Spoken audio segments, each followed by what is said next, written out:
Y nosotros pues un esfuerzo enorme en todos los aspectos de organizar las jornadas, una jornada de estas políticas, y tratamos por otro lado de contar con la presencia de diferentes personalidades que necesitamos. El profesor Rodríguez Delgado ha estado durante más de 30 años en Estados Unidos, donde en realidad es un país donde se encuentra la élite mundial en todos los aspectos, en todas las ciencias, en todos los campos, y durante muchos años ha realizado un trabajo de psicología en su regreso a España comenzó de alguna forma a dirigir el departamento de investigación en el Hospital Santiago Ramón y Cajal de Madrid. Y es un hombre enormemente conocido en el campo científico y dentro de la comunidad científica, no tanto así diría yo a nivel popular, y lo que realmente ha hecho que su nombre se haya popularizado tanto últimamente ha sido su último libro, que se llama La felicidad, y que por otro lado es un título tremendamente llamativo, entre otras razones porque es lo que todos buscamos de una forma u otra. Así que, sin más preámbulos, ya voy a dejar que sea el profesor Rodríguez Delgado el que se dirija a todos ustedes acerca de meditación, cerebro y felicidad. Así que muchas gracias a todos ustedes por su presencia. Profesor, cuando quieras.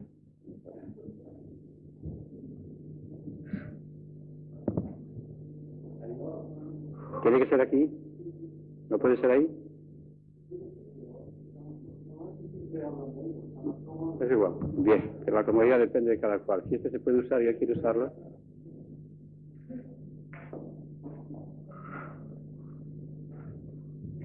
Buenas tardes a todos. Una de las cosas buenas es tener flexibilidad tecnológica.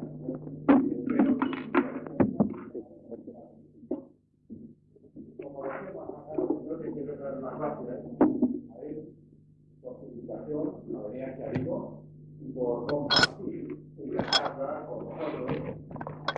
En mi vida, en efecto, primero en Yale, después en Norteamérica, en Yale, y después otra vez de vuelta aquí a España, sobre el tema fundamental que es el cerebro y la conducta. En mis estudios hemos utilizado, como ahora veréis a través de una serie de proyecciones, hemos utilizado toda una serie de animales, porque para investigar el cerebro experimentalmente era necesario hacer experimentos. Y en los seres humanos no se hacen experimentos. Se hace terapéutica, se hace diagnóstico. Como veréis, por estas razones diagnósticas y terapéuticas, también hemos investigado en algunos pacientes, unos 40 o 50, la profundidad del cerebro humano, estimulándolo eléctricamente y viendo sus reacciones neurofisiológicas durante la conducta normal. Así es que el tema fundamental a lo largo de toda mi vida ha sido ver cómo funciona el cerebro en las emociones, en la conducta, en la personalidad. A través de todos esos estudios ha habido un hecho constante. Hay algo que se le escapa al científico. Yo he utilizado electrodos para ver actividades eléctricas, temitrodos para enviar o recibir información química, pero siempre hay algo que le escapa al científico, y es la conducta, los pensamientos, el espíritu, yo diría el alma individual. En nuestros estudios, ¿qué es lo que nos encontramos? Actividades eléctricas, neuronas, células, histología, psicología, pero siempre queda la pregunta, ¿dónde está el yo? ¿Dónde está la esencia de mi personalidad? Yo soy un científico, yo no soy un filósofo, tampoco soy un teólogo.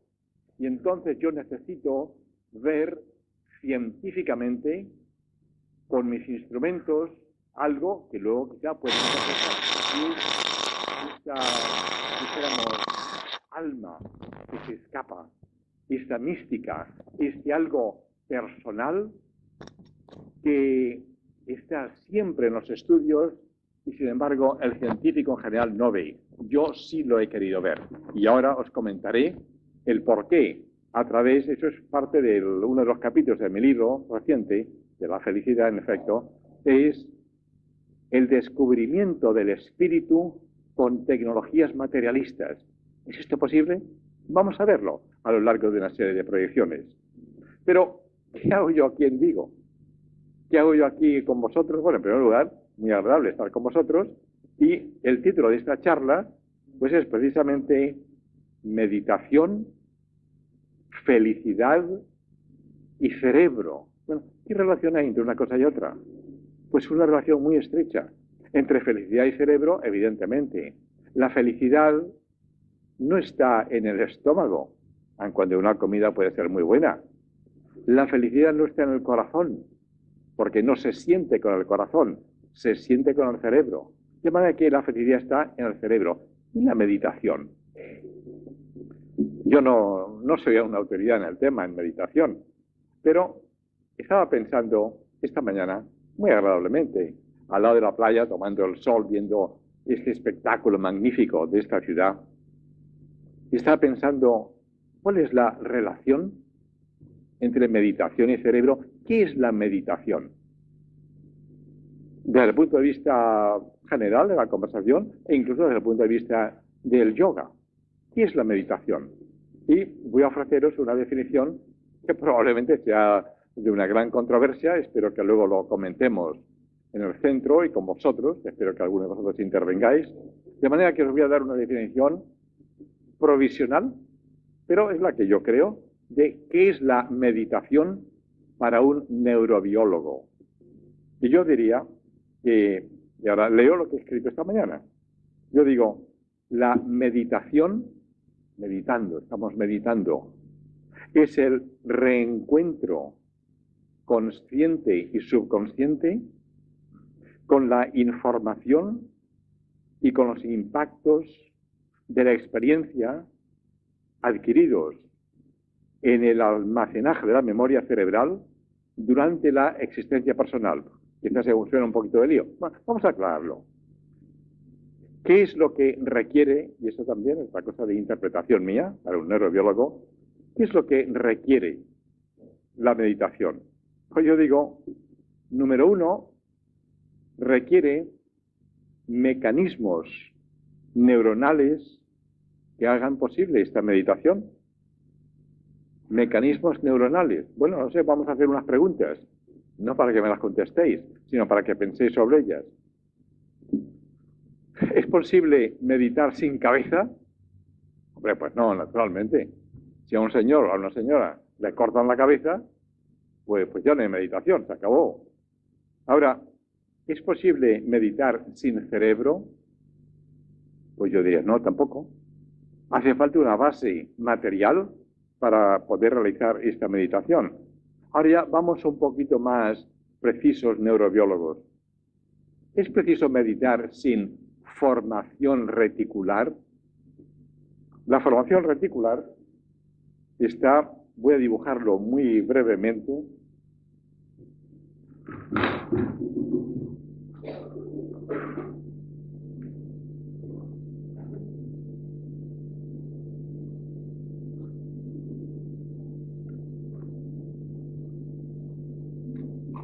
La formación reticular está fundamentalmente aquí, cerca del bulbo raquídeo, en la parte más posterior del cerebro, y resulta que la formación reticular es el centro fundamental, receptor y transmisor de impulsos sensoriales. De manera que hay una serie de cosas que van a la formación reticular y de aquí envía impulsos a todo el cerebro. Y yo digo, sin formación reticular es muy difícil que exista la meditación. Ahora, otro problema que vamos a verlo luego. Supongamos que hay un ser anencefálico. El anencefálico es el que no tiene cerebro. Algunos niños, desgraciadamente, nacen con anomalías morfológicas y nacen pues únicamente con la parte, con esta parte, les falta todo esto. Anencefálicos, únicamente tálamo o alguna otra formación. Un ser anencefálico pues es que no tiene conciencia, es que no puede aprender, es que no puede comunicarse, es que no tiene nada, le falta el cerebro. Y yo entonces digo, un ser anencefálico no puede meditar. Otra afirmación, ya te digo, todo esto podemos luego discutir a ver si es verdad o no.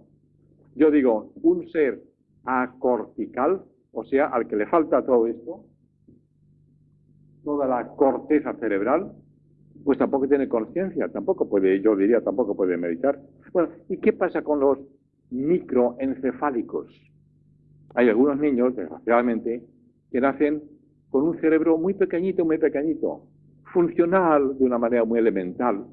Estos seres, pues yo no sé si son realmente seres humanos, hombre, pues sí, tienen el cuerpo, pero un microencefálico tiene unas funciones mentales muy pequeñitas que no se pueden desarrollar. Bueno, ¿y qué pasa, en algunos casos también desgraciados, cuando hay una hemorragia cerebral? Y entonces una persona, pues ya adulta, puede ser, yo desgraciadamente he visto a varios, se convierten en seres vegetativos, en los cuales prácticamente no tienen cerebro. El cuerpo les funciona, digiere todo lo que queráis, pero no tienen cerebro. No tienen conciencia, no pueden aprender, no pueden comunicarse. Estos individuos, ¿dónde está la personalidad? Es que no existe. Es que se ha marchado, es que ha desaparecido, es que se ha destruido. Así es que todo esto tenemos que empezar a meditar sobre los problemas que nos encontramos en la vida médica, en algunos casos infortunados.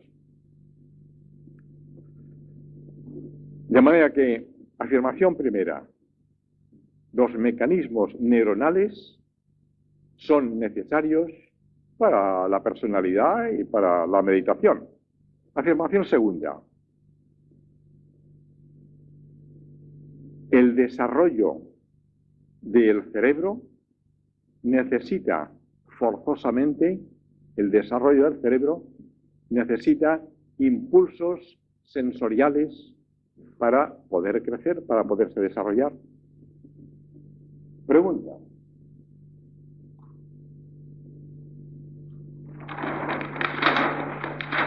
Vamos a ver en el desarrollo embrionario,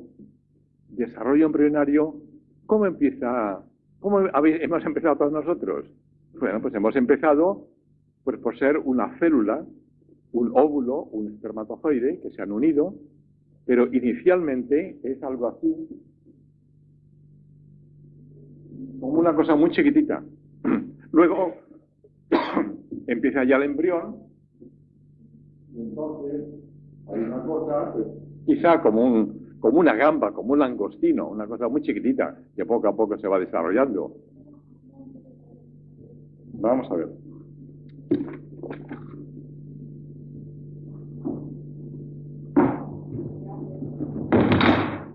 Ahora ya los langostinos estén al alcance de todos.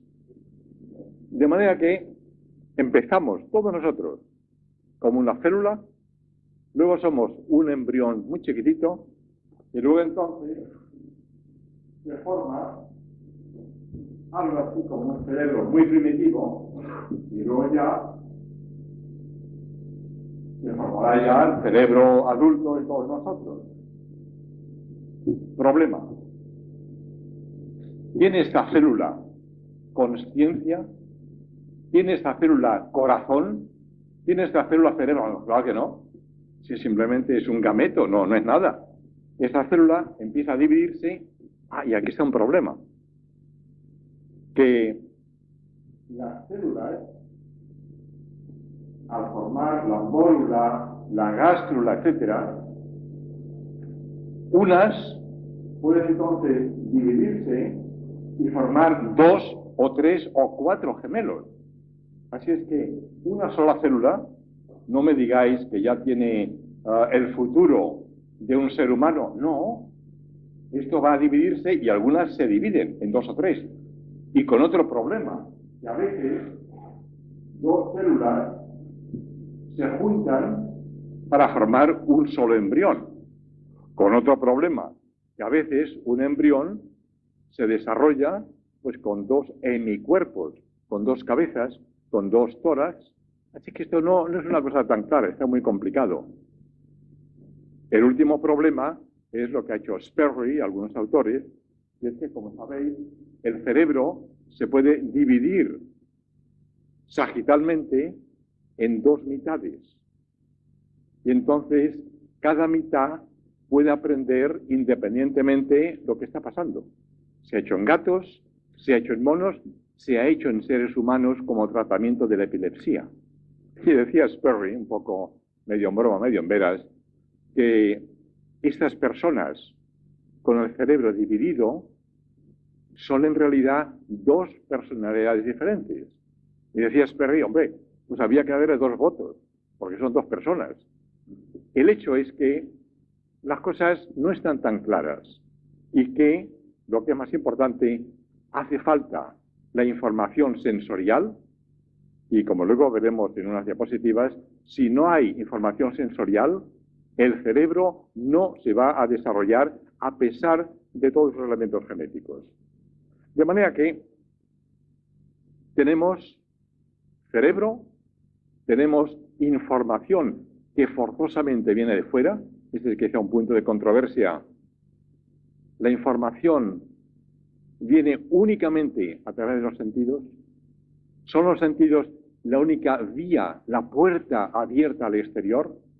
¿O hay otra manera de comunicarse con el cerebro? La ciencia actual dice, nada está, esto lo decía ya Aristóteles hace mucho tiempo, si queréis que os suelto un latinajo, nil is in intellectu quod no prius for in sensu. O sea, nada está en el intelecto que no esté primero en los sentidos. Lo que está en el cerebro pues tiene que venir por los ojos, por los oídos, por la piel. Y si no, no entra, no puede entrar en el cerebro. Y estas informaciones sensoriales son totalmente esenciales para que el cerebro se estructure. Otro problema. El cerebro, todos nosotros, tenemos funciones limitadas por la fisiología neuronal. Esto hay que meditar sobre la limitación funcional de nuestro cerebro. Nosotros hay muchas cosas que no vemos. ¿Podéis ver vosotros los rayos cósmicos? Pues claro que no. Ni las ondas electromagnéticas que nos rodean por todas partes, pues tampoco. ¿Podéis ver lo que ven las abejas? El panorama maravilloso ultravioleta de las flores, pues claro que no. Vuestros ojos no tienen sensibilidad ultravioleta. ¿Podéis oír la música de los ultrasonidos de los grillos? Pues tampoco, es que no tenéis sensibilidad para el ultrasonido. Así es que hay una serie de limitaciones funcionales que hay que tener en cuenta cuando pensamos en nuestra personalidad y en nuestras posibilidades meditativas. Resulta que la atención consciente es muy limitadita. ¿Podéis vosotros oír simultáneamente, qué diría yo, 20 conversaciones? Pues claro que no. Supongamos que ahora todos empezáis a hablar. Ojalá vaya guirigá, yo no me entero de nada. Si uno me habla, pues sí, yo puedo escucharlo. Pero si habláis todos a la vez, pues hay un ruido que no tiene sentido. ¿Por qué? Pues porque mi atención está limitada por razones fisiológicas de funcionamiento neuronal, está limitada y restringida. Ahora, ocurre una cosa, y es que al centrar mi consciencia en algo concreto, entonces hay una, en parte, liberación de mis procesos subconscientes que pueden flotar y fluir quizá a una velocidad más rápida. No lo sé. Esto podría ser uno de los fundamentos de la necesidad ¿de qué? De la oración. Estoy concentrado en algo cómodo y entonces fluyen sensaciones más fácil. ¿Será esto una función de las mantras? No lo sé. ¿Será esto una función de la música? ¿Por qué nos gusta la música? ¿Relajante o alguna otra es excitante? Pues hay una razón neurofisiológica de por qué nos gusta la música y también veremos luego alguna proyección en este sentido. De manera que tenemos, como veis, el campo abierto en el cual hacen falta dos cosas. Una es un cerebro evolucionado, dos es una información. Y la pregunta que yo os hago a vosotros, para que quizá luego la podemos debatir, es: ¿puede existir en el cerebro, en el almacenaje de memoria, algo que no haya entrado previamente? ¿Qué es la experiencia de cada uno de vosotros? Cuando erais niños, ahora mismo, la experiencia, pues os tiene que entrar por los sentidos, ¿no? La experiencia se almacena en la memoria. ¿Y qué somos todos nosotros? Si no es un almacenaje de experiencias pasadas dentro del cerebro que nosotros utilizamos como sistema referencial para comprender nuestra realidad actual. Yo os hablo en código, yo os hablo en español. Pues podría hablar en gallego, o en catalán, yo que sé, o en inglés, o en otros idiomas. Si vosotros no tenéis el código, pues no me ibais a entender. Si yo ahora empiezo a hablar, que diría yo, japonés o algún idioma que vosotros no conocéis, no nos íbamos a entender. Hace falta un elemento decodificador para comprender el código informativo que nos permite comunicarnos. ¿Dónde está ese código? En el cerebro. ¿Espontáneamente, por determinación genética? No. El código lo tenéis que haber aprendido. Si no os enseñan español, pues no podéis hablar español. Si no os enseñan gallego, pues no hablaréis gallego. De manera que estos códigos tienen que ser previamente aprendidos y quedan almacenados en la memoria. Ahora, yo necesitaría ahora presentar un poquito, como diría yo, mis cartas credenciales. Bueno, y usted, señor, ¿usted por qué dice todas estas cosas? Bueno, pues digo todo esto porque yo quiero compartir con vosotros un poco el conocimiento que yo tengo de mi propia experiencia experimental en el cerebro y de algunas cosas que he leído en la literatura. Así es que ahora lo que vamos a hacer es pasar una serie de diapositivas para que comprendáis un poquito, pues, los estudios que yo he estado haciendo a lo largo de muchos años, y luego al final voy a intentar sacar consecuencias prácticas o filosóficas de esta realidad experimental. ¿Podemos empezar con las diapositivas?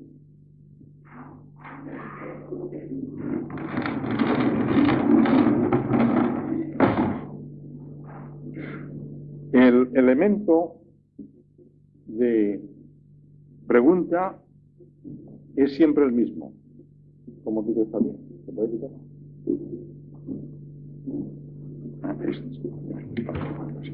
¿Podemos quitar las luces y empezar a las diapositivas? El centro, el tema que nos ha interesado siempre es ver cómo funciona el cerebro. ¿Podemos empezar con las diapositivas?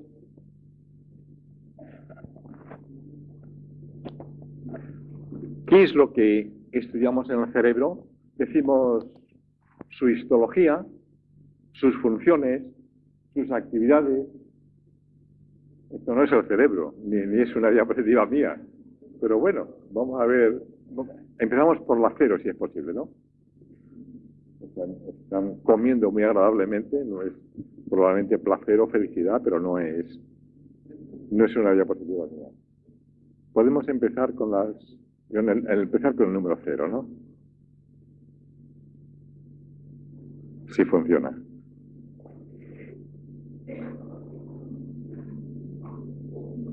Siempre el mismo problema, la información y la tecnología opuesta la una a la otra. Pero vamos a ver si funciona.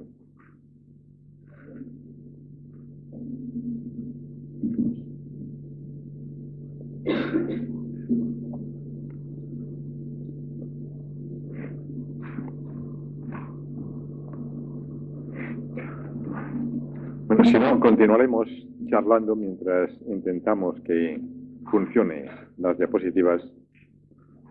Y yo diría que tenemos una serie de conocimientos y de tecnologías, que hay que aplicar. Pero fijaros que la biología, y este es el primer tema, biología, cerebro, conducta, la biología es el rasero igualitario de todos los seres humanos. Nuestra biología es toda igual. La biología es muy parecida en los pobres y en los ricos. Es muy parecida en los débiles y en los poderosos. Todos necesitan unas sensaciones que le pueden venir por los sentidos.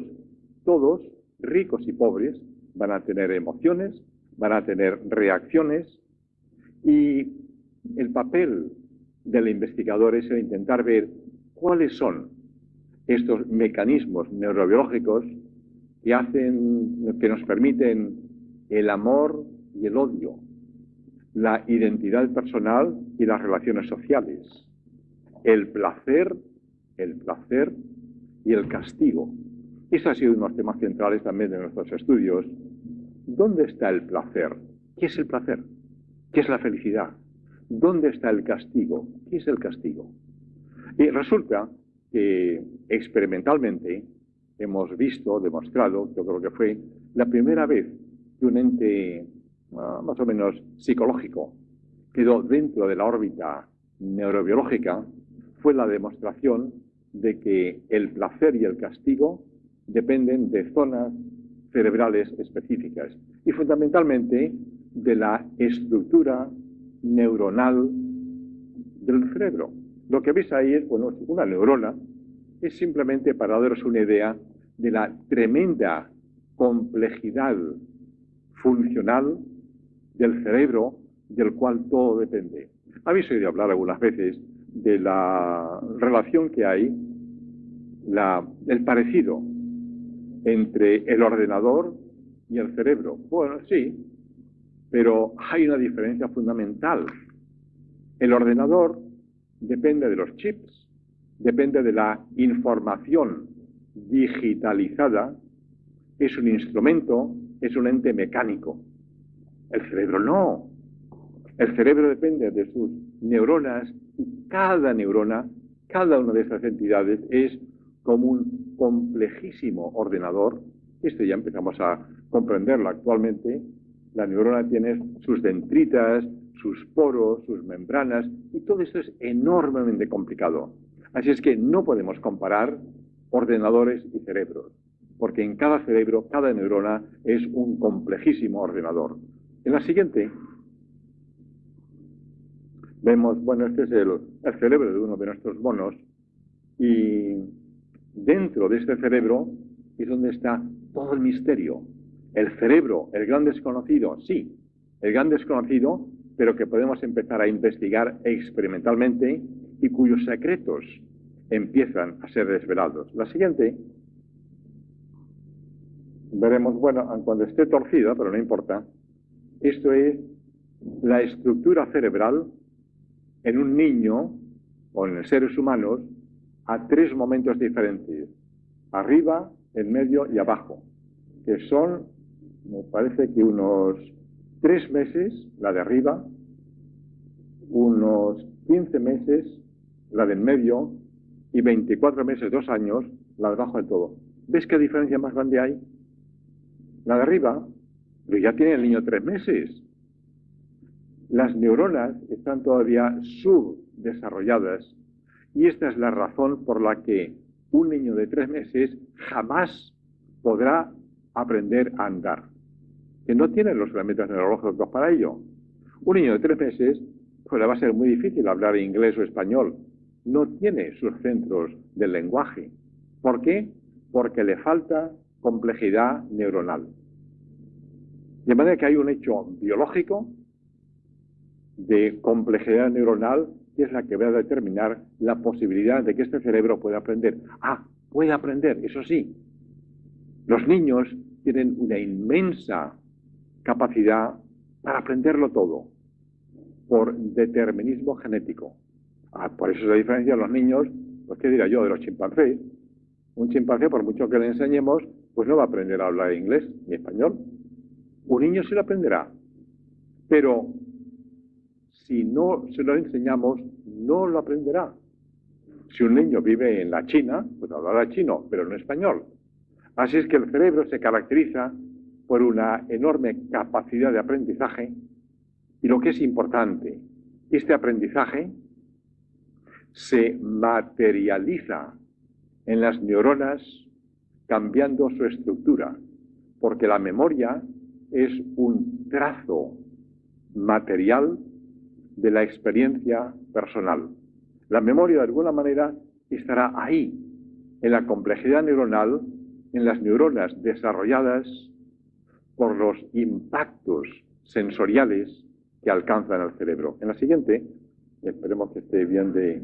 Bueno, en nuestros estudios decíamos que hemos utilizado inicialmente pues, toda una serie de animales. Y una de las cosas que hemos investigado ha sido los elementos que determinan la agresividad y la pacificación. Si nosotros, esto fue como empezamos a estudiar en Yale hace muchos años, si nosotros estimulamos eléctricamente el gato blanco y negro que está a la izquierda, en una zona determinada de la sustancia gris central, determinamos una tremenda agresividad que el animal mostrará en contra de otro gato, que es un gato testigo, que estará muy sorprendido. Caramba, ¿por qué diablo este gatito ahora empieza a ser tan agresivo? Y la agresividad estará bien dirigida, con zarpazos, con bocados, contra el otro animal. Así es que, de aquí nosotros demostramos hace mucho tiempo que la agresividad puede ser aumentada e inducida en los gatos por estímulo eléctrico de zonas determinadas del cerebro. En la siguiente veremos otro ejemplo de cómo estudiábamos, también estos son proyecciones muy antiguas, de cómo estudiábamos el cerebro. No sé si veis como unos cuernecitos que tiene el mono en la parte más superior del cráneo. Bueno, estos son los electrodos. Son contactos múltiples implantados dentro del cerebro y a través de estos contactos podemos decir que exteriorizamos la profundidad del cerebro y podemos estimularlo eléctricamente o registrarlo con nuestros instrumentos. En la siguiente vemos un ejemplo de una estimulación eléctrica en el hipotálamo, que es una estructura cerebral que controla en parte el apetito, controla el tamaño de las pupilas, controla el ritmo cardíaco, controla muchas cosas. Nosotros, así es como empezamos, todo esto está muy al comienzo de nuestros estudios, y la estimulación eléctrica del hipotálamo medial, fijaros lo que hace en este animal. Esta es la foto de control, estimulamos y, la siguiente, esto es lo que ocurre. Hay una contracción de la pupila ipsilateral, dilatación de la contralateral, cambio en la expresión facial, cambio en el mono. De manera que la pupila puede regularse un poco como el diafragma de una cámara fotográfica. Su diámetro estará determinado por la intensidad de la estimulación aplicada al hipotálamo. En la siguiente vemos otro ejemplo de efectos provocados. En este caso es un gibón negro. Recordar que el gibón es un antropoide, es superior al mono. Y aquí estamos investigando con un electrodo experimental que se va introduciendo milímetro a milímetro dentro del cerebro del gibón. Esto no hace daño. El gibón está completamente normal, con unos tubitos anclados en el cráneo, a través de los cuales exploramos milímetro a milímetro dentro del cerebro. Este gibón tenía 100 guías. En cada guía podemos explorar 30 puntos del interior del cerebro, de manera que en este animal que veis aquí hemos explorado 100 por 30, pues, ¿cuánto? 3.000 puntos dentro del cerebro. Y la razón de todo ello es que estábamos investigando las zonas inhibidoras inhibidoras de la agresividad. El gibón, cuando está en la silla de Brady, que es la que veis ahí, pues está protestando, con la boca abierta, un poco amenazador, y entonces, cuando llegamos a la zona inhibidora, núcleo caudado, y la estimulamos eléctricamente, fijaos lo que pasa. Siguiente. Cierra la boca, se queda tranquilo, se queda relajado. ¿Está meditando? Hombre, no, está tranquilo. Está tranquilizado por estímulo eléctrico de una zona inhibidora. En la siguiente tendremos otro ejemplo en el cual vamos a ver estimulación de dos puntos diferentes, dos efectos diferentes. En un caso, que veis aquí, puede aumentarse la agresividad del mono, ya que estamos con radioestimulación, y estimula y ataca y muerde a este monigote que ponemos ahí, de manera que es posible aumentar la agresividad de los monos y de otros animales por estímulo de las zonas agresivas, fundamentalmente pectum, sustancia gris central y algunas otras. Ahora, si estimulamos una zona inhibidora, pues el efecto es el contrario. La siguiente. El mono está tranquilo, pacificado, y entonces podemos introducir un monigote o lo que sea y no hay problema ninguno. El mono no atacará, el mono está sin agresividad, pero no necesariamente inhibido desde el punto de vista motor. Así es que la inhibición motora es diferente de la inhibición de la agresividad. En la siguiente veremos un ejemplo de aumento también estimulado por radio, aumento de la agresividad, pero ya con el mono en libertad, con el mono dentro de una colonia. Estamos entonces investigando la conducta social de los monos. Los monos son muy dictatoriales. Hay un mono que es el mono jefe, y este es el que domina a todo el grupo. Hay otro mono que es el último mono, claro. Y dentro de ello pues hay una jerarquía que está muy bien establecida. Pues bien, la jerarquía social puede ser modificada por radioestimulación de zonas determinadas del cerebro. En este caso vemos ejemplos, 3 o 4 fotografías, ejemplos de aumento de conducta agresiva, la siguiente, por estímulo de estas zonas agresivas. El mono pues, está ahora amenazando, el mono que está a la derecha, bueno, todos ellos están huyendo, y el mono de la izquierda es el mono estimulado. En otra escena vemos el mono también mordiendo. En la última escena, ya hay realmente un bocado, en la última, por favor, hay un ataque, y si el mono este no desaparece pronto, pues será atacado violentamente, mordido. Así es que la conducta social puede ser modificada por radioestimulación del cerebro. Unas proyecciones que no he traído aquí, pero que, intentando ver el efecto contrario, demostramos es que en esta jaula, a la derecha precisamente, ponemos una palanca que al apretarla por radio envía una señal inhibidora de la agresividad.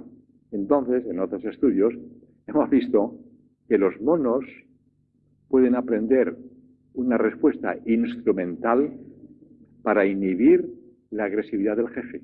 Pues sería muy útil en las sociedades humanas. Y entonces los monos aprenden a apretar la palanca y así inhiben la agresividad del jefe de la colonia. En el siguiente vemos otro ejemplo en estudios hechos en una isla que teníamos en las Islas de Bermuda. Era una isla pequeñita, ahí teníamos una colonia de gibones y cada animal estaba instrumentado, como veis aquí, con sus instrumentos telemétricos para ver su movilidad, para ver su actividad eléctrica y también para radioestimularlos. Y en la siguiente vemos un ejemplo, bueno, los gibones, este es el aspecto de la isla, precioso. Que por cierto, esto me recuerda que no creáis que los investigadores se sacrifican su vida y tienen una vida horrible. ¿Qué va? La investigación bien hecha, muy divertida. Y fijaros tú, si nos hemos divertido ahí en la investigación, se realizaba en traje de baño. La cosa curiosa era que en estos estudios los animales, los gibones, estaban en libertad y los investigadores estaban enjaulados. para que los gibones no los atacaran. En la siguiente, otro ejemplo. Los gibones son unos equilibristas maravillosos. En este paraíso, en este aspecto idílico de la isla de Bermuda, está el gibón normal, con sus instrumentos, radioestimulación, telemetría. Creo que hay una más de una estimulación, viendo cómo el gibón entonces huye con un bipedestación, parece como un hombrecito pequeño. Así es que así podemos estudiar conducta individual y social bajo radioestimulación cerebral. En la siguiente tenemos la última de la isla de Bermuda, en el cual el gibón estimulado estaba completamente inhibido. Y entonces no solamente no luchaba contra los demás, sino que ya se podía uno acercar a él, podía uno tocarle la boca, las manos, lo que sea, el gibón no reaccionaba. De manera que, conclusión de todas estas proyecciones, es posible manipular, si queréis, modificar la conducta individual y social, gatos, monos, gibones. La siguiente. Y aquí pasamos a otra especie, a los chimpancés. Que, por cierto, la silla que veis aquí, la silla de contención, esto es en Yale todavía, era la silla que nos prestó Holloman Air Force Base. Era uno de los centros donde se entrenaban, iba a decir, a los astronautas, bueno, a los chimpancés cosmonautas, o como queráis llamarle. Y esta silla se ha utilizado para entrenar a los chimpancés que iban al espacio exterior. Pero aquí lo estamos utilizando de otra manera. Teníamos al chimpancé, bueno, restringido para que no nos atacara. Algunos de ellos son muy simpáticos y muy buenas, iba a decir buenas personas, muy buenos chimpancés. Otros son un poquito más peligrosos. Y aquí lo que estábamos demostrando en el chimpancé es el efecto inhibidor de la agresividad, de la estimulación eléctrica de la cabeza del núcleo caudado. De manera que el chimpancé en la silla chilla y se molesta, sobre todo si con la mano esa vamos a tocarle, pues hay una reacción. Los chimpancés son muy ruidosos. Bueno, entonces ahora, ¡boom!, estimulamos la zona inhibidora. Y fijaros lo que pasa. Completamente inhibido. Podemos tocarle, podemos hacer lo que quiera, y el animal no chilla, no patalea, está relajado, completamente tranquilo. Si nosotros interrumpimos la estimulación, fijaros lo que ocurre. Vuelve a chillar y vuelve a manotear y vuelve a intentar arañarnos las manos. Entonces ahora volvemos a estimular la zona inhibidora y se vuelve a producir el efecto inhibidor. De manera que gatos, monos, gibones, chimpancés, algunos de estos chimpancés pues los teníamos pues casi sueltos en el laboratorio, porque algunos de ellos bueno, se portan muy bien. Y la siguiente, algunos de ellos pues no, estaban ahí o en la colonia. En este momento veis los dos chimpancés del 1 y el 3 que están con sus electrodos implantados, más los radioestimuladores, y el de la izquierda está apretando una palanca. Al apretar la palanca aparece una bolita de comida y entonces él come. Esto es el refuerzo positivo. Y el experimento era ver si de una manera parecida al placer que le da la comida, si el chimpancé aprendía a apretar la palanca para estimular su propio cerebro. La contestación era sí. Los animales se autoestimulan su cerebro en las zonas que dan placer y en cambio no lo hacen en las zonas que dan dolor. De esta manera podemos investigar experimentalmente las zonas de placer intracerebral. En la siguiente vemos uno de nuestros otros estudios.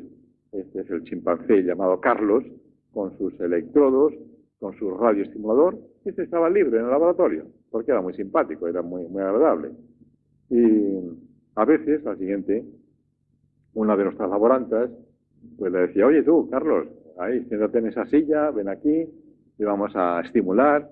Y entonces Carlos, que era muy afectuoso, pues en vez de enfadarse, fijaros lo que hacía, la siguiente. Se acercaba a nuestra técnica, era muy guapa, digamos, no tiene nada que ver con eso. Y se la abrazaba, y era muy cariñoso, muy simpático. De manera que es una cosa muy agradable el hacer algunos estudios con estos animales. Quizá el experimento más ambicioso. No, espera. No, está bien, la siguiente. El experimento más ambicioso que hemos hecho es este. Esta es la demostración de que es posible establecer una comunicación directa cerebro-ordenador-cerebro. Un experimento muy complicado. El chimpancé estaba equipado con electrodos implantados en el cerebro, con un instrumento para transmitir por radio la actividad espontánea del cerebro, lo que veis es el transmitter, se transmitía por radio, se recibía en un receptor, eso entonces iba al ordenador, el ordenador estaba instruido para activar un instrumento excitador cada vez que aparecían unas ondas específicas espontáneas en el cerebro del chimpancé. De manera que esto activaba el radioestimulador, volvía al chimpancé y entonces estimulaba una zona de castigo. Complicadísimo. O sea, cerebro, ordenador, cerebro, unidos por radio en ida y vuelta. El chimpancé, la siguiente, era el que veis aquí, con sus muchos electrodos, 100 electrodos, perfectamente normal, no había problema. 100 electrodos dentro del cerebro, en la parte de atrás veis toda la instrumentación, toda muy pequeñita, miniaturizada, anclada en el cráneo. Y entonces, la siguiente, los instrumentos estaban dentro de la caja que veis aquí, el chimpancé estaba completo, los chimpancés estaban completos.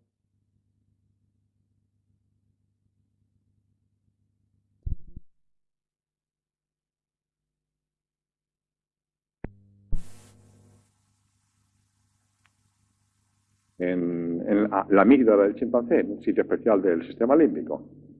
La de arriba es la amígdala izquierda, lo de abajo es la amígdala derecha. Si nosotros estimulamos la parte derecha de la zona de castigo, fijaros lo que ocurre con esta actividad eléctrica. Lo siguiente, desaparece. De manera que de aquí tenemos que concluir, número 1, que es posible la comunicación directa chimpancé-ordenador-chimpancé. O sea, cerebro-ordenador-cerebro. Yo creo que esto tiene una enorme importancia futura. Segundo, que el cerebro puede modificar a través del ordenador la actividad del propio cerebro. Y tercero, lo más importante quizá, es que entonces la conducta del chimpancé cambia. En este caso, variaba drásticamente. La siguiente. Gatos, monos, gibones, chimpancés, bueno, también lo hemos hecho en seres humanos. En algunos casos, por ejemplo, en este, tenía una tremenda conducta agresiva que no era controlable, hacía verdaderas barbaridades.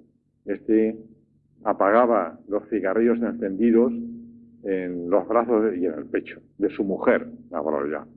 Y de vez en cuando pues tenía impulsos agresivos que no podía dominar.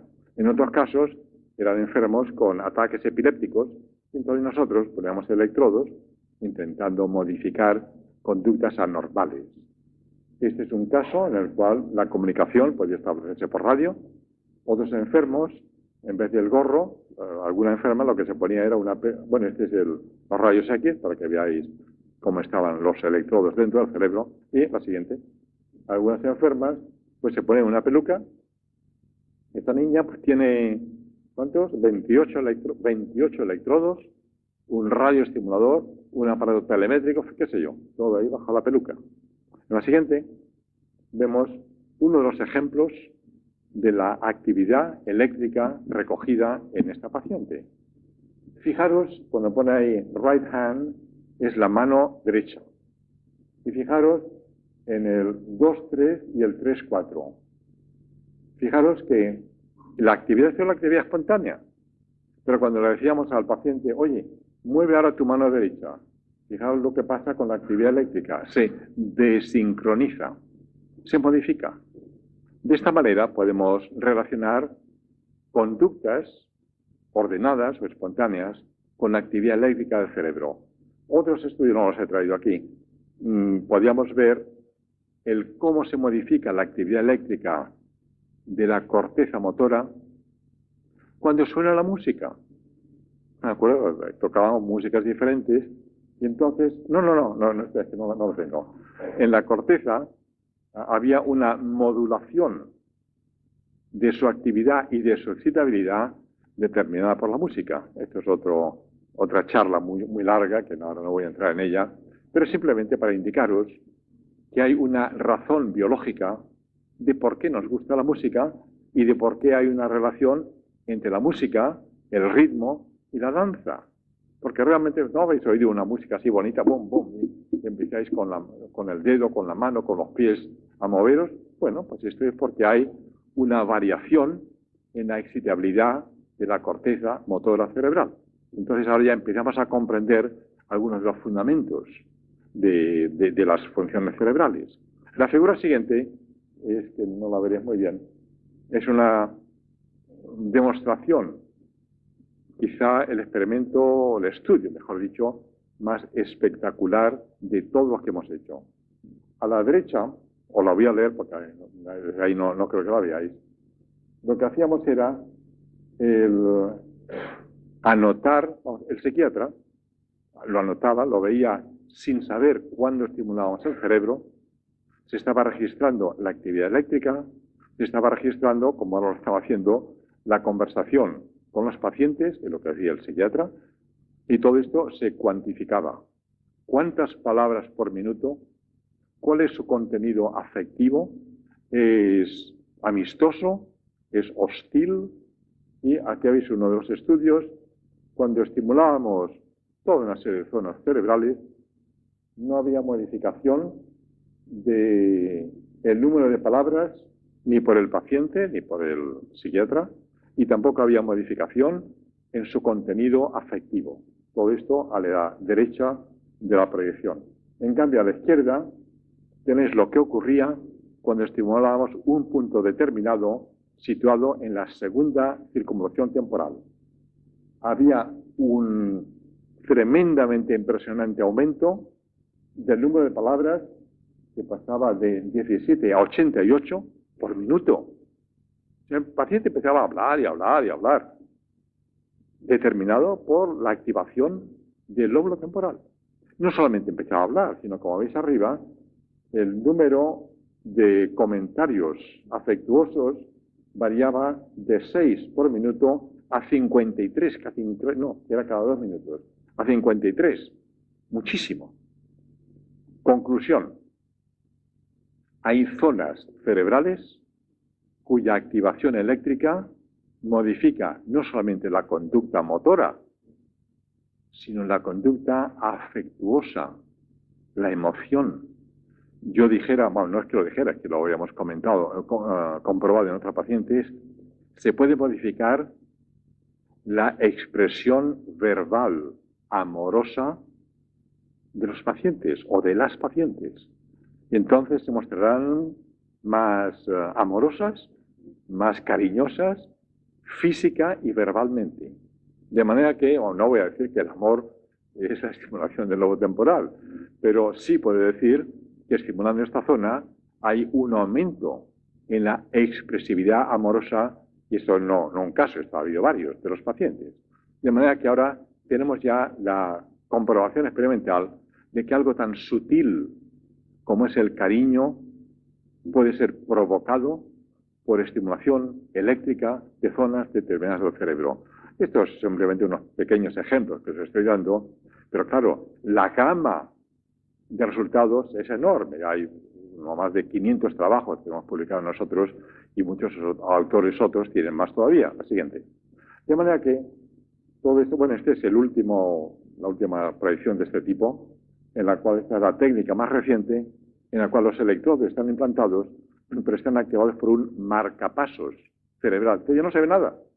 Entonces ya se puede estimular la profundidad del cerebro a distancia, por los marcapasos del cerebro. Este fue un enfermo estudiado con el doctor Obrador en Madrid. La siguiente. De todo esto, en el momento actual, en gran parte, bueno, algunas cosas son recientes, pero en gran parte de todo esto es el pasado.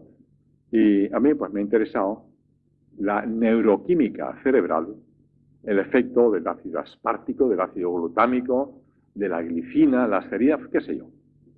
La neuroquímica cerebral es decisiva, de hecho es un estudio muy largo, no lo he traído aquí, decisiva para la conducta y para comprender cómo funciona el cerebro por dentro. Ahora, en los 2 últimos años, pues yo me he retirado de la universidad, me he retirado del Ramón y Cajal, y ahora estoy investigando de otra manera el cómo funcionan los aminoácidos en biología y también en agricultura. Yo ahora tengo, afortunadamente, pues tengo una serie de estudios de grupos que dirijo en Madrid, en la Unión Soviética, en Norteamérica, en Egipto, en Yugoslavia, en una serie de países. Y entonces estamos investigando la posible potenciación del crecimiento vegetal y también animal, también biológico, por la aplicación de grupos de aminoácidos determinados. Este es simplemente para darles un ejemplo de lo que estoy haciendo ahora. Tenemos pues una serie de plantitas, son plantas de tomate, ¿no? Una cosa muy sencillita. Y en las plantas de tomate, pues les ponemos aminoácidos, la siguiente, y entonces luego vemos, pues, ¿qué pasa? Este es el control de plantas de tomate tratadas con aminoácidos, este es el control, o sea, que no están tratadas, y el siguiente son las plantas tratadas con aminoácidos. Se observa morfológicamente, es bastante mayor, y ahora estamos viendo que hay una modificación impresionante en toda una serie de cultivos. En la siguiente vemos algunos ejemplos. Este es, por ejemplo, en Egipto. En Egipto estamos estudiando el algodón, los pastos, qué sé yo, una serie de cosas de crecimiento vegetal. En la siguiente, esto me parece que es el brócoli, esto es en Norteamérica, son plantaciones de brócoli y también aumentan su productividad con estos perfiles de aminoácidos. La siguiente, también es en Norteamérica, es el maíz. El maíz aumenta de una manera espectacular y esto ahora lo estamos haciendo en México. Yo creo que se puede aumentar muy poderosamente la producción agrícola nacional por la utilización de estos aminoácidos, de estos perfiles de aminoácidos. Esto tiene un interés decisivo en la productividad agrícola de toda la nación. Esto lo estamos haciendo en México, en la Unión Soviética, y el objetivo es el que estos países sean independientes en su alimentación. Si estas técnicas funcionan, y funcionan, ya no será necesario la importación de grandes cantidades de alimentos del exterior, con toda la importancia económica y política que esto significa. La siguiente. De todo esto, bien, estos son, como dijéramos, mis cartas credenciales de lo que estamos haciendo, de los experimentos, experimentos animales y experimentos con plantas. Ahora, ¿a qué conclusiones llegamos? Pues la parte, ahora ya vamos a coger unos 5 o 10 minutos, con las implicaciones filosóficas de toda la realidad biológica, de todos los experimentos que estamos citando. Y quizá el tema más importante es el intentar comprender quiénes somos nosotros. Evidentemente, la personalidad, decimos, está en el cerebro, pues claro que sí. Pero, ¿cómo se forma esta personalidad? Todos hablamos del yo. Bueno, ¿el yo? Bueno, ¿quién eres tú? ¿Cómo se forma ese tú, o ese yo, si queréis? Bueno, pues, en la formación del yo, no hay duda ninguna. Hay primero una herencia genética. Pero mucho cuidado. La herencia genética es importante, pero no es decisiva, determinante. Claro que unos niños en el mismo ambiente van a ser buenos y otros malos, unos listos y otros un poco más tontos. Bueno, esto es por herencia genética. Pero la herencia genética es simplemente un plan de desarrollo preferencial. Por determinismo genético, pues vosotros, por ejemplo, vais a tener facilidad para aprender música. Pero si nadie os enseña música, no vais a saber música. Por herencia genética, vais a tener facilidad para aprender matemáticas. Y los grandes genios matemáticos, matemática y música, suelen ir a veces unidos, pues tienen facilidad matemática. Pero si nadie os enseña matemáticas, pues claro que no vais a saber matemáticas. O geografía, o lenguaje. Alguna gente tiene una gran facilidad para aprender idiomas. por determinismo genético. Pero si no le enseñan el idioma, pues claro que no lo van a hablar. Así es que, número uno, en la formación del yo, sí, hay una herencia genética. Pero luego el segundo elemento, que es enormemente importante, es la información sensorial que nos viene del exterior. ¿Quiénes sois vosotros? Almacenajes de memoria y de experiencias pasadas. Suponer que de repente os quitan la información sensorial del pasado, que os quitan la memoria. ¿Vosotros seríais vosotros? Pues no, seríais, yo no sé quién seríais. Seríais un ser diferente. Si os quitan todas las memorias, toda la experiencia, todo lo que ha ocurrido en vuestro pasado, pues ¿quiénes sois vosotros? Pues bueno, un cerebro funcionante, sí, quizá. Es que esto es un problema porque a algunos enfermos esto es lo que les ocurre y entonces pierden su personalidad. Así es que inherencia genética, información sensorial, y la información sensorial lo que forma es el sistema referencial individual. Cada uno de nosotros tenemos este sistema referencial adquirido lentamente a lo largo de nuestra niñez, que se almacena como experiencia en la memoria y también como fórmulas de acción. Fórmulas de acción, como por ejemplo, pues el escribir a máquina. Al principio, pues va con un dedito, una, dos, tres, muy lento. Luego ya se establecen fórmulas de acción y ya se hace de una manera automática. ¿Qué es el atletismo? Si no son fórmulas de acción. Se aprende a jugar al baloncesto, al fútbol o lo que sea que. Y entonces los movimientos refinados y precisos hacen que el balón entre en la cesta o cualquier otra cosa. Porque hay fórmulas de acción que entonces son ya muy rápidas. El aprendizaje de estas fórmulas es lento. Su ejecución, cuando están bien aprendidas, es muy rápido. Es que nuestro cerebro no tiene la capacidad de tener una excesiva rapidez consciente. Cuando jugáis al fútbol, ¿jugáis consciente o inconscientemente? Inconscientemente. Hombre, lo hacéis automáticamente, ¿no? No sabéis lo que estoy haciendo. Le dais una patada al balón, o cuando charlamos, pues charlamos de una manera rápida. Pero vosotros no podéis empezar a pensar dónde está el verbo y el adverbio y el artículo, entonces no podéis hablar. O cuando andáis, pues habláis de una manera automática. Así es que aprendemos lentamente fórmulas de acción y luego las realizamos muy rápidamente porque es así como funciona el cerebro. En la siguiente vemos cuáles son, para esta formación del yo, cuál es la estrategia para formar el yo. Bueno, pues hay unas estrategias sociales y hay otras estrategias personales. Las sociales, bueno, la ingeniería genética, hoy día ya se empieza a hablar de esto, sí es posible. El medio cultural, socialmente, estáis determinados por vuestro medio. Y el medio, ¿vivís en Galicia? Bueno, pues o habláis gallego, o tenéis costumbres gallegas, o tenéis una ideología gallega. ¿Por qué? Pues porque vivís en Galicia. Si vivierais en la China, pues seríais muy diferentes. Esto es el medio cultural. Y en parte es por la educación que está dirigida, y la educación y el medio es lo que moldea vuestras neuronas y vuestro cerebro. Eso es lo que a mi juicio es maravilloso. En el momento actual, darnos cuenta que la información, el medio cultural, las ideas se materializan en el cerebro como elementos de memoria en las neuronas, fundamentalmente del sistema límbico. Esto ya empezamos a conocerlo.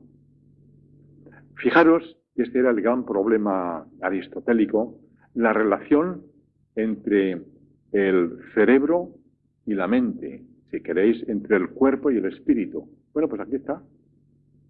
Las ideas se materializan como espinas neuronales, conexiones sinápticas y vías de conducción.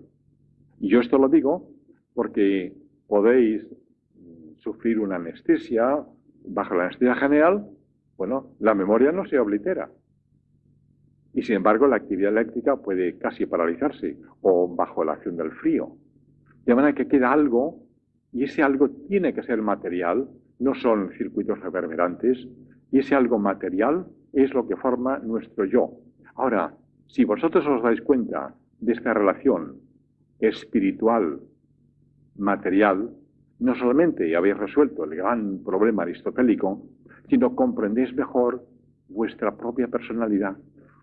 Comprendéis mejor que vosotros os podéis formar a vosotros mismos si queréis, si tenéis conocimiento de lo que os estoy comentando ahora.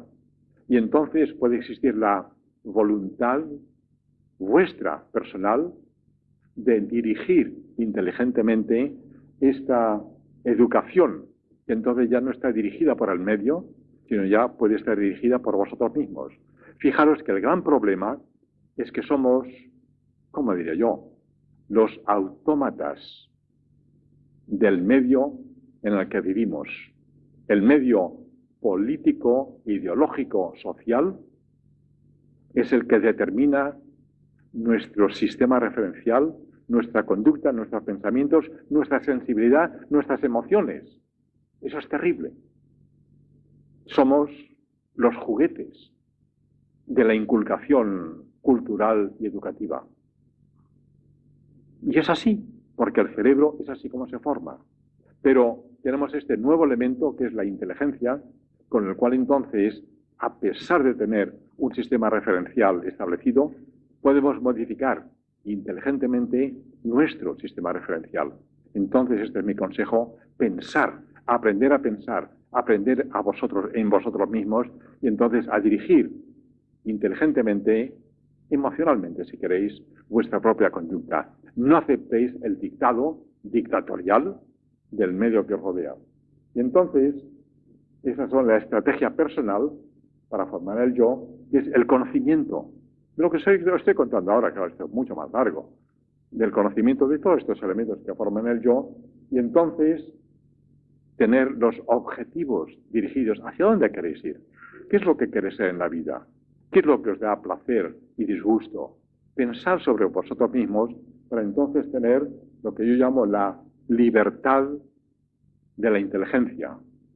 En la sociedad actual, democrática, todo lo que queráis, tenemos una falsa sensación de libertad, y esto es lo que es más peligroso, porque os dicen, tú eres libre, cuando en realidad tú eres un esclavo de los medios de comunicación, un esclavo de la información que se fuerza en todos nosotros, y dicen, eres libre, y tú te crees que eres libre, cuando en realidad estás esclavizado por los medios de comunicación, por los coches, por la mecanización, etcétera, etcétera.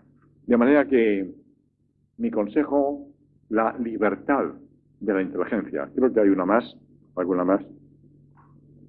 Vamos a pasar esta. Quiero ya llegar a una. Sí, sigue pasando ahora. Eso, aquí. Esta es la demostración biológica de lo que os estoy diciendo. Y con esto voy a acabar. A los 6 días de nacer, fijaros la neurona que está ahí a la izquierda y arriba, así como son las neuronas, por determinación genética, inmadura, infantil, subdesarrollada. Así es como todos nacemos.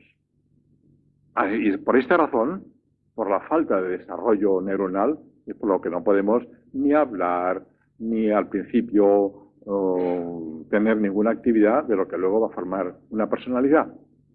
¿Son personas los niños recién nacidos? Hombre, ¿qué pregunta? Pues claro que sí, que son personas. Pero un momento. Defíneme qué es la personalidad.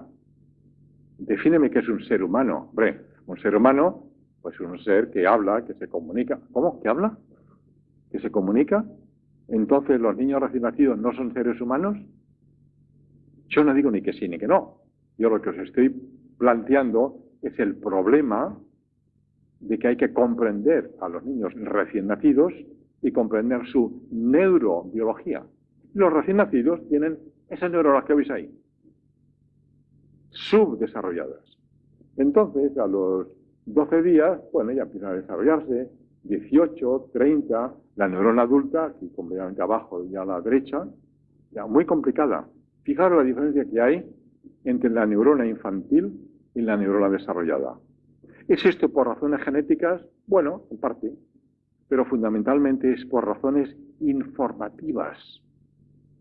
Esto es lo tremendo, la tragedia y la maravilla de cómo funciona el cerebro. Si no hay una información sensorial, esa neurona adulta jamás será neurona adulta. Y esto lo digo porque, por ejemplo, los ciegos de nacimiento que tienen corteza visual infantil de neuronas subdesarrolladas, cuando son adultos, continúan con sus neuronas subdesarrolladas, con toda su información genética. La neurona necesita información sensorial para desarrollarse. Ahora, con esta información sensorial, fijaros lo que pasa en esa neurona. Se están materializando las ideas, los sentimientos, se están materializando el código informativo, se está materializando la información del medio ambiente, de los padres, de los educadores, y esto es lo que somos nosotros. Así es que fijaros el tremendo dilema. Si no educáis a vuestros niños, van a tener neuronas subdesarrolladas y serán deficientes mentales. Si los educáis, van a tener neuronas bien desarrolladas con la inculcación de las ideas y de la conducta que les dais sin su conocimiento y sin su consentimiento, sin su libertad. Y no hay escapatoria. La única, y entonces la que yo propongo, es que intentemos, que ya en las personas son un poquito más adultas, que tengan la sensación, el conocimiento de lo que está ocurriendo aquí, y entonces que pueden utilizar su propia inteligencia para dirigir su propia conducta. Que entonces tengamos este nuevo elemento, un elemento de aprender a pensar, de aprender a modificar nuestra personalidad y de dirigir entonces inteligentemente nuestra personalidad. Aquí es donde yo creo que es más necesaria la meditación, el meditar sobre quiénes sois y el decidir qué es lo que queréis ser para entonces tener neuronas adultas, inteligentes y felices. Gracias.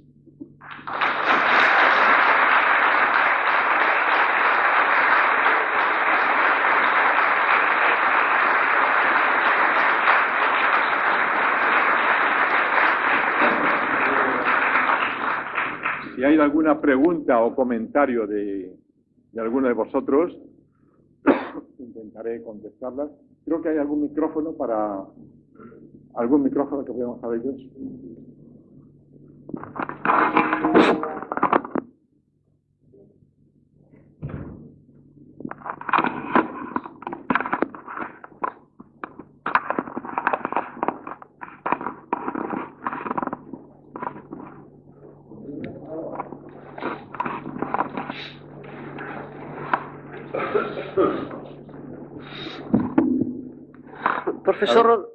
Profesor Rodríguez Delgado, yo lo he visto en televisión muchas veces, tengo todos sus artículos en casa y era el hablar con usted mi única esperanza. Y el otro día fui a Madrid y no conseguí hablar con usted.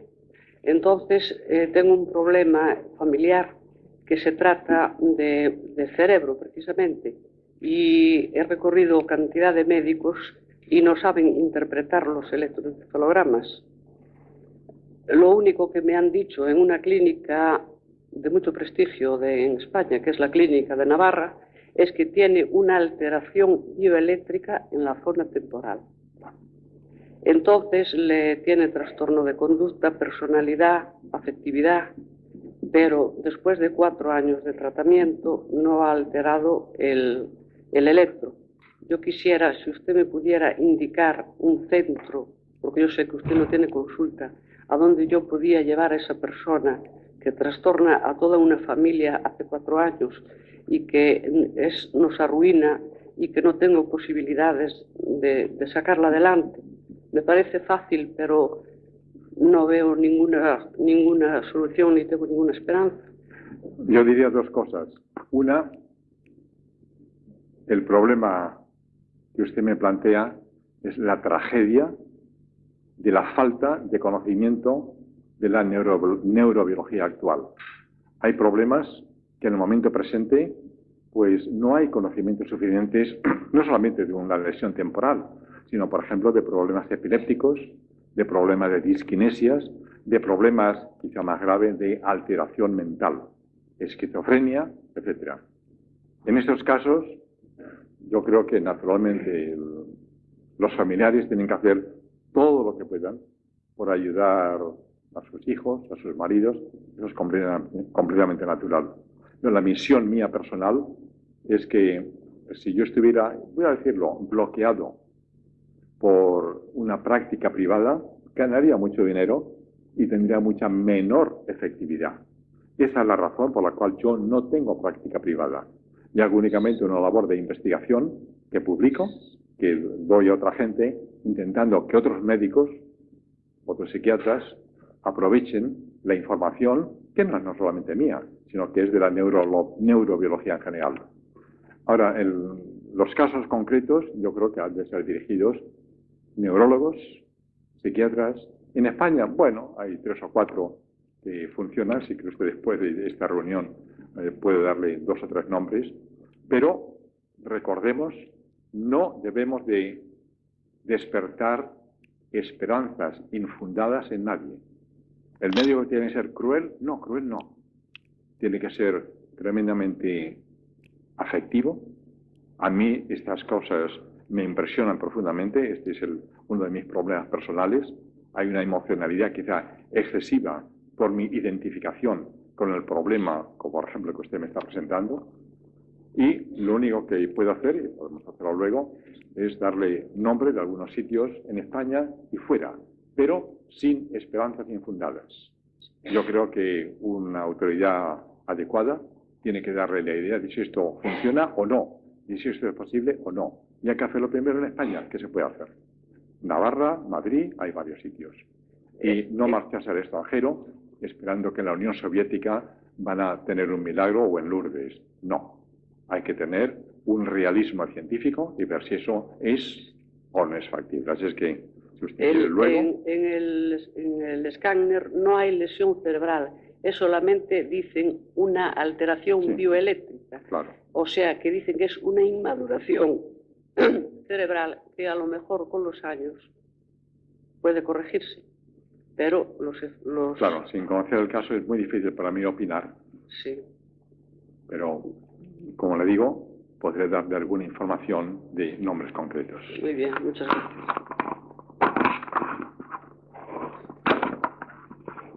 Profesor, quisiera referirme a un punto primero de su conferencia cuando habló de la meditación y dio una definición: reencuentro consciente o subconsciente con la información adquirida en la experiencia personal anterior o similar, ¿no? Yo que tomé aquí una nota. Y quisiera, por favor, en su explicación, ¿dónde queda, hay lugar en esta meditación para la intuición? ¿O la intuición sería una interrelación neuronal de conocimiento adquirido? Mi pregunta concreta: ¿esto se puede introducir en el cerebro en una fase de meditación alguna información que no sea proveniente de esa adquisición previa en esos 5 sentidos limitativos que usted describió? Bueno, 5 no, hay mucho más de 5. Yo diría que hay, primero, información sensorial que necesariamente tiene que entrar por los sentidos. Yo en esto sigo a Aristóteles: nada está en el cerebro que no esté previamente en los sentidos. Físicos. 5 sentidos físicos. Bueno, sí, son más de 5, pero los que sean. Ahora, lo que es importante es que hay una interrelación entre la enorme complejidad de la información recibida, que entonces puede cambiar nuestro sistema referencial, eso sí. Pero la información, bueno, este es mi punto de vista, por eso digo que esto es una cosa debatible. Yo digo, con Aristóteles y otra gente, que nada puede estar en el cerebro que no esté previamente en los sentidos. Eso se modifica hoy día con mis electrodos. Yo puedo introducir algo dentro del cerebro sin utilizar los sentidos. Es una cosa nueva. ¿Podría introducirse algo en el cerebro a través de ondas magnéticas? Pues quizás sí, ¿Comprende? De manera que lo que yo creo es que tenemos que tener nuestra mente abierta y diciendo, en efecto, tiene que estar previamente los sentidos, pero la ciencia avanza y hay cosas nuevas. Yo ya con los electrodos ya me he cargado la frase aristotélica, porque yo meto cosas al cerebro que no están en los sentidos. Y con nuestros recientes estudios, no los he citado, electromagnéticos, pues vuelvo a estar dentro del cerebro sin estar en los sentidos. De manera que vamos a dejar abierta esa posibilidad, que es una superación de los puntos de las posiciones antiguas, de que, bueno, quizás sea posible entrar en el cerebro con nuevos sistemas de comunicación. Ahora estoy hablando de glicosaminoglicanos, ácidos siálicos, yo qué sé, unas cosas muy complicadas, pero es posible que sí. Ahora, vamos a no aceptar una cosa ilusoria o fantástica. No, no, no. ¿Eso es posible? Pues vamos a investigarlo y lo estamos haciendo. Gracias.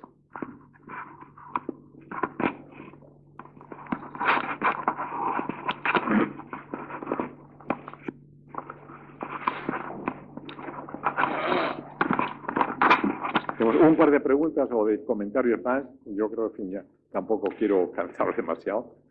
Profesor Rodríguez Delgado, quería plantearle una cuestión. Antes ha dicho que el cerebro o ciertas zonas del cerebro son manipulables experimentalmente para conseguir determinados objetivos de conducta, ¿no? Entonces, ¿qué implicaciones tiene eso bajo el punto de vista educativo y social si el ser humano va a ser siempre un agente pasivo frente a las influencias exteriores? Muchas gracias.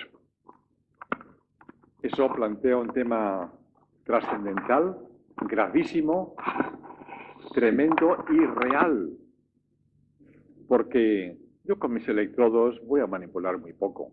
Los electrodos son cosas muy primitivas.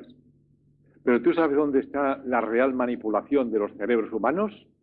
En la información, en la cultura, en la educación. Y como decía hace un momento, de ahí no nos podemos escapar. Porque o tenemos un débil mental, o tenemos un ser inculcado por su cultura, por sus medios de comunicación. Y entonces la única, no escapatoria, pero modificación es que al tener ya la edad que tenemos, bueno, yo ya he pasado ella, al tener ya uso de razón, era explicarle estos problemas a nuestros hijos, a nuestros estudiantes, a nuestros niños. Y decir, mira, te he educado así porque es que no había otra manera. No quería que fuera un tonto, tenía que desarrollar tus neuronas. Pero lo que yo te he inculcado, pues puede ser cierto o no. Ahora, utiliza tu propia personalidad y escápate de los moldes rígidos de la civilización que te rodea. Escápate. Escápate a través de ti mismo, a través de intentar ver tú qué es lo que quieres ser y por qué.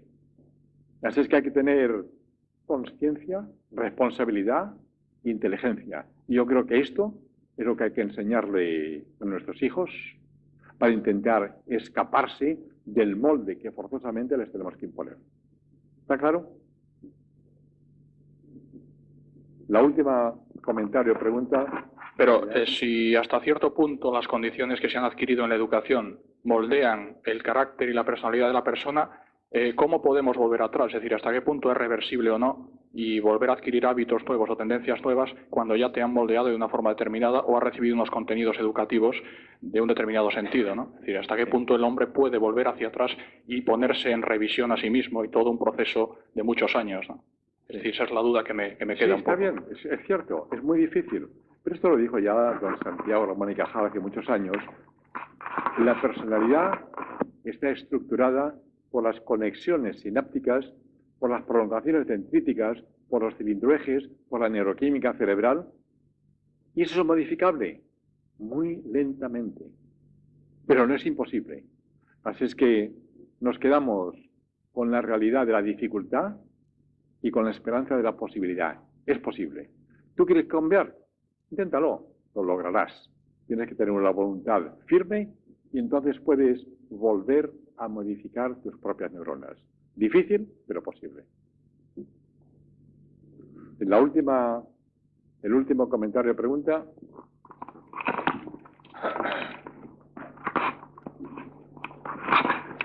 Ante todo esto, yo le preguntaría qué significado tiene la religión en el ser humano, porque según parece es formativo, Entonces la religión es como si fuese una cosa educativa. El ser humano tiene que ser religioso. Hay que pensar en que hay algo trascendental o solamente es una vida en este mundo. ¿Usted es ateo o es religioso? Estamos en una sociedad religiosa y yo creo que es educativa también. Sí. Pero tengo mis dudas. Bueno, esto será una charla mucho más larga, pero en fin, yo creo en la transmaterialidad informática de los seres humanos. Una cosa un poquito complicada para explicarla, pero religión, pues claro que sí. La mayor parte de los seres humanos son religiosos. La religión, pues qué te diría yo, como el habla, como la cultura, como el saber geografía, como el saber matemáticas, pues claro que sí. Pero religión, bueno, ¿qué religión? ¿Católica, apostólica, romana o budista? Pues depende del medio en el cual se ha desarrollado uno, ¿comprendes? Así que a los niños le inculcarán información, sistema referencial político, religioso. ¿Por qué me hablas de religión? ¿Por qué no me hablas de política? ¿Por qué eres comunista o fascista? Pues igual, pues por inculcación. Reacciona, piensa. Si la religión te da una solución aceptable, sé religioso. Si no te la da, pues conviértete al zen, al budismo o a lo que sea. O a nada. Lo que yo digo, como ves, no quiero contestar tu pregunta personal.